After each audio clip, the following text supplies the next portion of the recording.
how many bond notes would be in the economy. They lied to us then, and they're lying to us again. It's the same people who presided over the mess of 2008 and Zimbabwe's world-famous hyperinflation history. We also have seen, like I've indicated, a runaway exchange rate and obviously a skyrocketing stock exchange where people are trying to find some sort of refuge in the stock market. Hyperinflation is now the highest in the world, according to economic experts. The official statistics indicate that year-on-year inflation is about 96%. That's for April, up from 61% at the start of the year. This is mainly due to a rapidly weakened Zimbabwe dollar. Other analysts have also opined that the inflation rate is much higher than this, and it's in the 3-digit range. They've also said that Zimbabwe's hyperinflation is the highest in the world, higher than even Venezuela. Now, we also see, when looking at the economic context, that the exchange rate has depreciated by about 100% during just the last 2 weeks. There's been a huge spike in the price of goods. Right now, when you go into a supermarket wanting to shop, $10 can't even buy you a bag of mealie meal and cooking oil. That shows you just how bad the economy has got for the ordinary citizen. The cost of living is beyond the reach for the majority of the population, and we obviously know that because the data supports it. The World Bank has set our extreme poverty rate at 49% of the population. This means that about 1 in 2 Zimbabweans is living under extreme poverty. We are all familiar with the currency chaos. We all know, or the lawyers will know, that under section 317 subsection 1 of the Constitution, the Reserve Bank of Zimbabwe has a duty to protect the currency of Zimbabwe in the interests of economic growth. What the announcement of Saturday night and the subsequent announcement by Mr. Mnangagwa on Monday show is that the RBZ has grossly failed in its constitutional duty to protect the currency in the interests of economic growth. Now I'll come to the second part of my presentation. What are the key features of these measures that were announced? Now, on Saturday night, Mr. Mnangagwa did something that's very unprecedented. As we all know, we are a constitutional democracy. Under Section 68 of the Constitution, every public official, whether you call yourself the president, right down to the lowest civil servant, has an obligation to act within the framework of the law. The rule of law is sacrosanct. What this means is that you cannot, as a public official, just wake up one day or in the middle of the night, stand up and say that this is the new rule. Because we believe, and our constitution is underpinned by the separation of powers doctrine, the primary lawmaking function rests with Parliament. So rule by decree is unconstitutional. It's unlawful. It violates inter alia Section 68 and other provisions of the Constitution. But notwithstanding this clear legal imperative, we saw Mr. Mnangagwa introduce a raft of ill-thought-out, knee-jerk measures, what the RBZ calls a national announcement. Now, that creature of a national announcement is foreign to our law. It simply doesn't exist. Some analysts have said that policies pronounced by night fall apart during the day. And what the last couple of days, last 3 or 4 days, have shown us is that this policy is grossly irrational, and it's already started to cause shockwaves in the economy. Now, the most outstanding feature of Mr. Mnangagwa's announcement is the freeze on all lending, whether by banks, microfinance institutions, building societies. All lending has been suspended, and this has been done indefinitely. There is simply no law that allows even the Reserve Bank to suspend all lending, to interfere with private contracts, to interfere with commerce to the point of hampering and halting all business activities. Curiously, Mr. Mnangagwa said that these measures were designed to stabilize and bring confidence to the economy. It's been anything but that. Following the announcement by Mr. Mnangagwa, on the 9th of May, the RBZ fleshed out the announcement by issuing a directive wherein it ordered the immediate suspension of lending by bank institutions, building societies, development finance institutions, basically everybody. Nobody is allowed to lend. This is a first in the world. Mr. Mnangagwa said that the suspension relates to all lending, whether in local currency or foreign currency, to government, to the private sector, to corporates, to legal entities, and to individuals. There simply is going to be no lending allowed anymore in Zimbabwe in terms of this unlawful directive. In fact, the directive actually says, to borrow the term he uses, the freeze covers any form of borrowing by whatever name called. So you simply cannot come up with any sort of stratagem to deal with this block on lending. I'm going to speak shortly to why this is going to cause shockwaves to the economy. Concerning pipeline transactions, another curious remark was made by the RBZ to the effect that lenders had to approach the RBZ for consideration on a case-by-case basis. Now, the difficulty we have there is what criteria is going to be used to allow other people to lend and other people not to. There's a huge potential for abuse, selective application of the directive, and other problems where, there will be punishment to certain business entities while other ones, we know the ones, are allowed to lend and to borrow. Now I move to the next part. Why are these measures problematic? Why is it that we as the CCC are saying that, Houston, we've got a big problem here? The first issue is that most commercial actors have already warned that the lending freeze would hurt Zimbabwe's already fragile economy. Surprisingly, but maybe not so surprisingly, Mr. Mnangagwa's announcement did not produce any facts, any figures to justify, based on empirical evidence, the lending ban. This is something that lawyers will call grossly irrational administrative conduct. What are the figures that tell us that it's lending that has caused the run in the exchange rate? Nothing of the sort was presented to the citizens, and we're all none the wiser today after the announcement. And so what the announcement has created is fresh uncertainty over an already uncertain economy. I've already indicated that it's unprecedented. You simply don't see it anywhere in the world where you're just told, suspend all lending to anyone whatsoever. All of your contracts are immediately stopped just because of a simple press announcement. We highlight that the timing could not be worse. The measures come in the middle of the preparations for our winter crop, when most farmers are drawing down, borrowing on their facilities to ensure that we've got a decent farming season.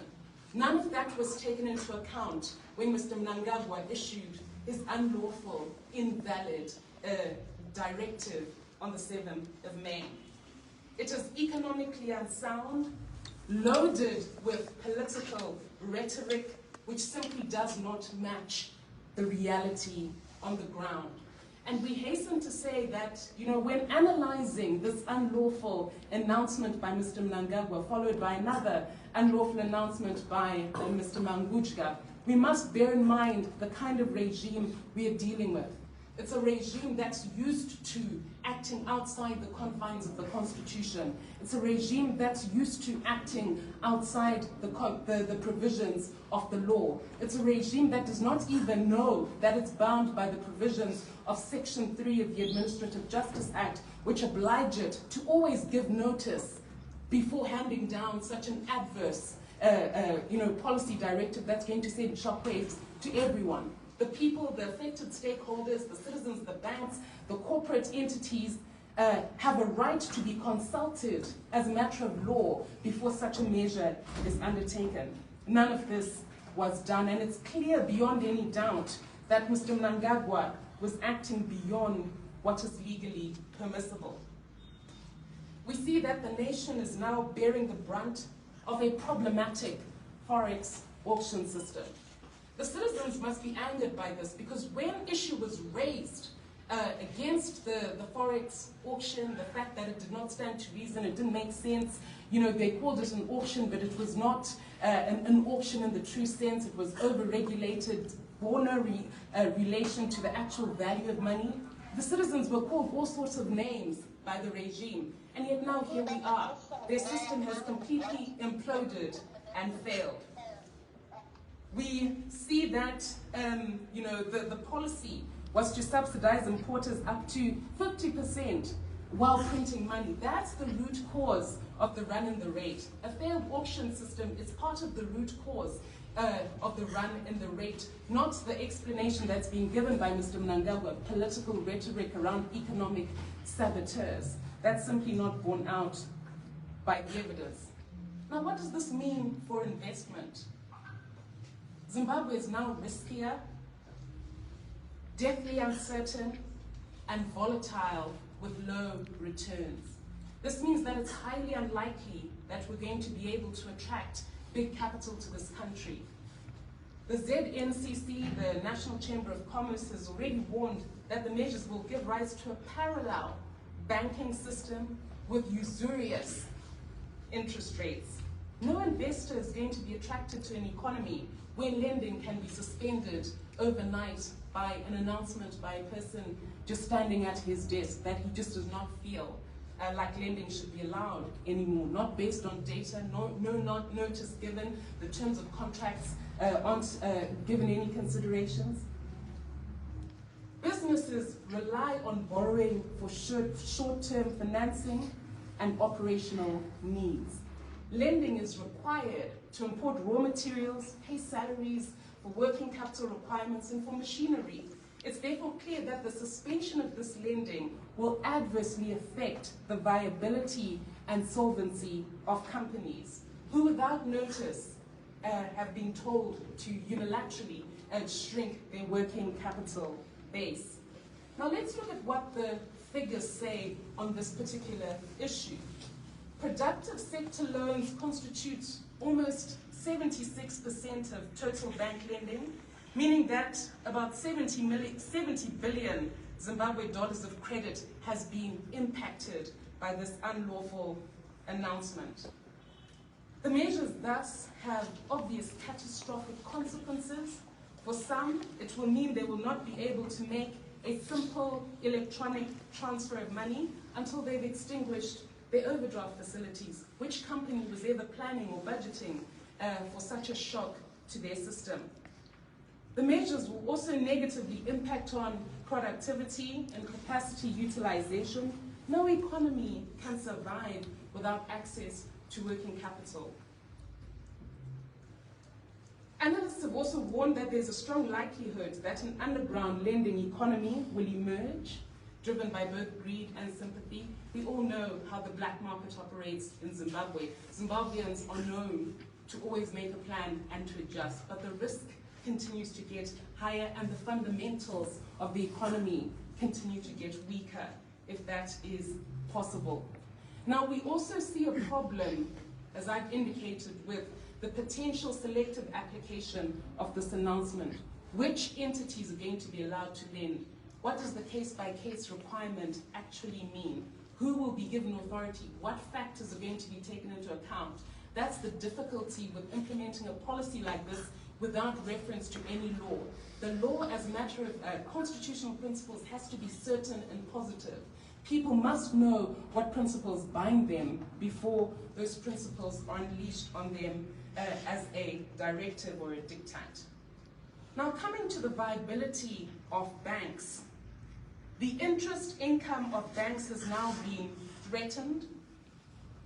Lending is banks' core business. Interest income constitutes for most 40% at least of the total revenue for the bank, and it's their biggest source of income. Analysts have reported that the government suspension of bank lending could wipe out between 20 to 50% of the income of banks. And so we can see very clearly that the data tells us that this new policy measure spells disaster for our economy. It also is going to create another black market operation within the banking system, and could push banks to engage in non-permissible activities to compensate for their loss of income. The economic measures also risk triggering huge disruptions in the goods market, which is likely to create shortages, very much like what we saw in 2008. If companies can't be viable, if they don't have a sufficient working capital base, it's going to be very difficult for us to see goods on the shelves unless they act outside the confines of this directive. We see that the government has no comprehensive plan to address the ever-growing number of poor citizens, the inflation, the erosion of wages. What was shockingly absent from Mr. Mnangagwa's statement is any plan to address the continued suffering of Zimbabweans who barely can afford basic transport to go to work, to put food on the table, to pay school fees for their children, to access health care. His economic measures, so-called, are completely silent on what is in it for the ordinary citizen on the street. All we are going to see following this economic measures disaster are further distortions, and we're already seeing it with Zimra, for example. The forex rate that they're using has shot up from $165 to $275. This is clearly a recipe for super taxation. Now, what do we say as the CCC, as an alternative and the way forward? Now, we've consistently said that the problem in Zimbabwe, the root cause of all these issues that we face, whether it's a poorly run economy, the crisis in the public transport sector, the breakdown of our hospitals, our school system that's now completely dilapidated, our broken and worn out infrastructure, all of that points to a failure in leadership.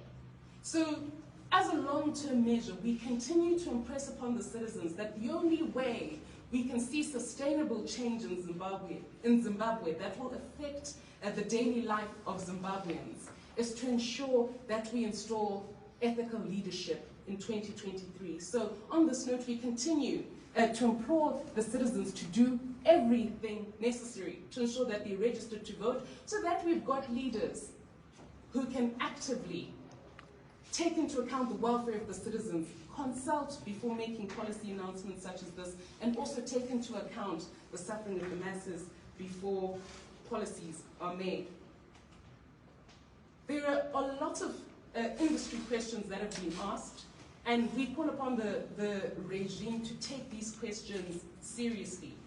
A key question that's been asked is, what is the roadmap? Mr. Mnangagwa the other day said, look, this is just a short-term measure. What does that mean? And how does commerce plan with that sort of announcement in place? So we call for them to set out a clear roadmap concerning these measures.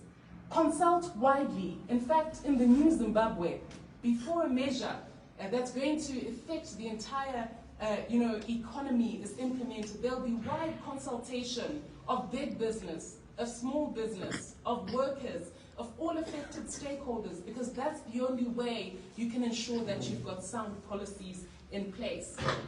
But concerning this immediate issue, the regime has to quickly take steps to consult the banking sector, come up with a framework that actually works before we have another earthquake. We've seen several earthquakes in the economy, the hyperinflation of 2008, the bond notes crisis, the breakdown of our pension system and the erosion of all pension values. So to avoid those sorts of shocks from continuing, let's quickly consult everyone.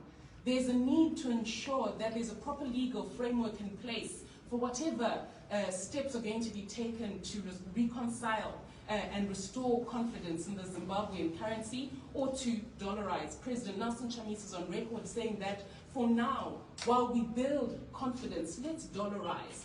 For now, to ensure that we've got a credible currency and a currency that the citizens can have confidence in, let's dollarize while we come up with a currency board, while we come up with measures to ensure that we have a functional Zimbabwe dollar currency. And along with this, I mean, we saw what was done during the GNU by Honorable Tendai Iti.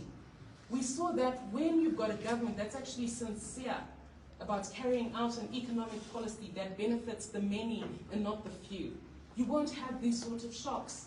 When the GNU was in effect and Honorable Tendai Biti was in charge of the finance ministry, you would not have these knee-jerk, ill-thought-out, arbitrary, capricious measures being unleashed onto the citizens in the dark of night. That approach to governance and leadership urgently has to change. Along with that, there's an urgent need to fix the fundamentals. There's a need to address the root cause of our economic difficulties, the failure by the regime to respect property rights, the failure to have a bona fide currency system which is not dogged by arbitrage for, fat cats, to take away all the corruption. We've seen, the illicit financial flows that take place. All of that has a huge impact on how the economy is run.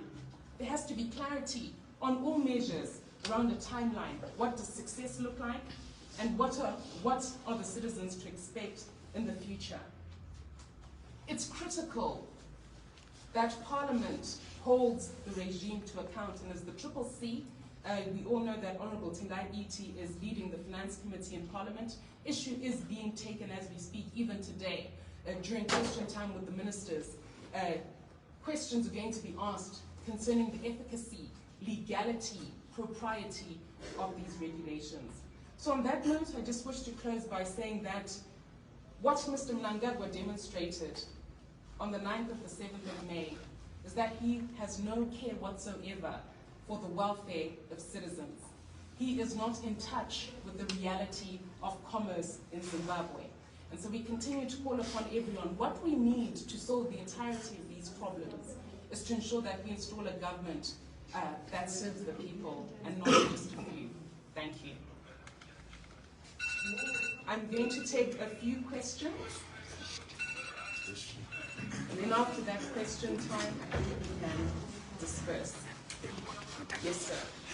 I'm Fadzai Mahere from Technic TV. Thank you. Yes, ma'am. As you were speaking, you say that these measures that were put in place by the president were illegal and there is no piece of legislation that gives them the right to do so.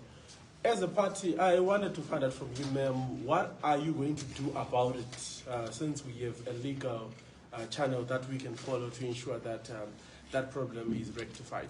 I'm aware that there is current legal action that's being contemplated, and obviously the key stakeholders that would need to lead that process from a locus standi perspective are those directly affected, so the lending institutions themselves. I'm also aware of efforts to mediate and negotiate with the governor to ensure that these measures are effectively set aside because it's not sustainable for the long term. We're also going to use the power that we have in Parliament. We're all aware that the CCC is now present in Parliament to use the parliamentary tools of holding the executive to account to ensure that these measures are addressed.